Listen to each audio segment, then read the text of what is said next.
Welcome. In front of me is a POCO F6, and today I will show you how you can go through the setup process of this device. So to get started, once you boot it up the very first time, you'll be presented with this screen right over here, and obviously the only thing you can do is click on an arrow.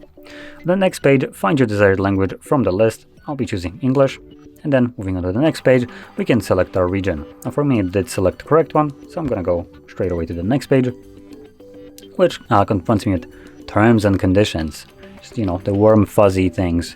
Anyway, I'm gonna select that I have obviously read and agreed to this, like we all do, and we can go to the next page, which allows me to insert a SIM card.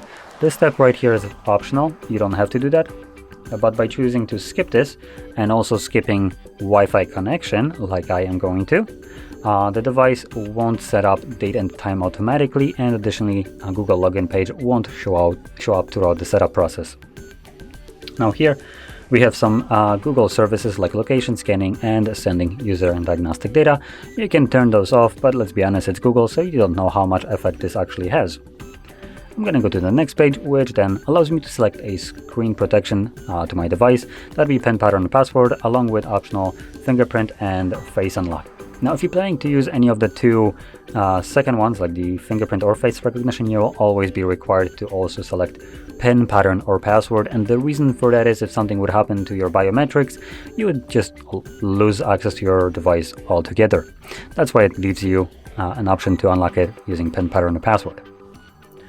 Now, I'm going to be skipping this anyway, so moving on to the next page, we have some basic settings like location. So this is from Xiaomi.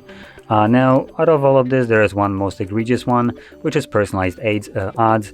And the reason I'm pointing that out is not just because it personalizes ads based on your interest, which is a very vague way of describing what it does, which is just spies on you, listens to what you talk about and also what you search for, just so it can give you relevant ads to your interests. Interest meaning what you talk about, for instance, so it uses microphone, keep that in mind.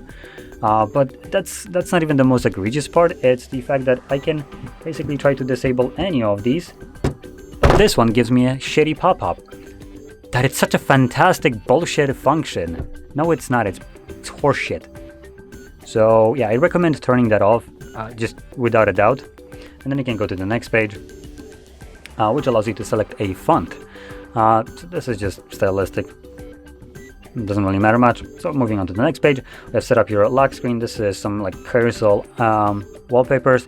They will be cycling through a bunch of random wallpapers throughout every time you basically wake up your device, but you're on the lock screen. I personally don't like it, so I'm gonna select skip right here.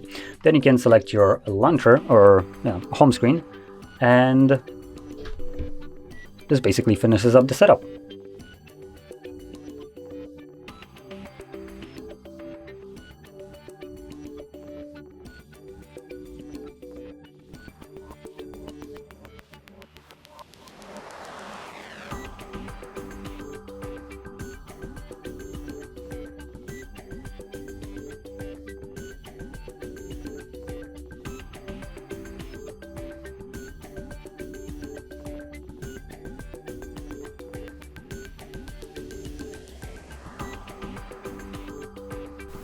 And there we go. So, if you found this video helpful, don't forget to hit like, subscribe, and thanks for watching.